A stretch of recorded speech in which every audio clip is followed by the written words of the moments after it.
Ayan, bahay ng pukyutan o nakabitin. Pupuhagin namin yan. Kukain namin ang pulot niyan. Kaso nakakatakot, baka biglang sumugod. Aakyatin niya ng tropa. Ayan, lalapitan na natin. Nagliliab na. Oh. Ayan, nagliliab na. Oh. Ayan mga idol, oh, inaakyat na. Veteran sa pamuhag mga idol. Oh. Ayun ang kukuhain niya. Oh. Ayun. Yung makapal na yun. Ayun, oh. Hirap ng pangakyat. Langan-langan talagang napasubo na. Oh, veterans.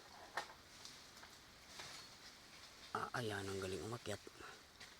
Ang mga bagay mga idol na hindi ko na kaya.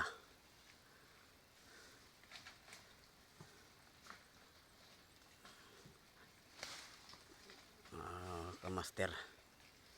Yung mga master na magkukuhan.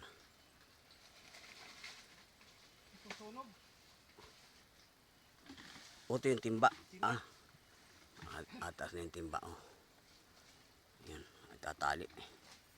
Taas mga idol. Oh. Tatali yung timba. Yan na. Doon nilalagay yan. Ano? Lang veterano yan mga idol. Yun, nilalagay niya yan doon.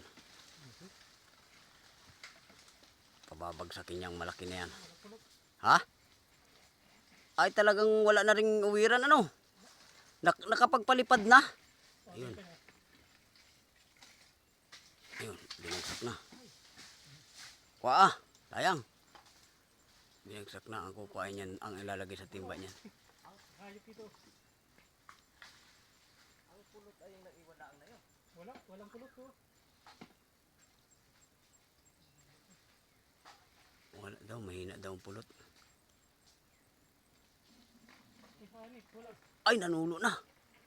Oh yan, sarap po natulo mga idol ang kaunting-kaunti lang ano. Palpak pa rin tayo ah. Nakakuha naman oh. Hindi naman nabigo yung ating pagpunta dito sa gubat na mamumuhag. Wala talagang pinahirapan ka, walang sangay.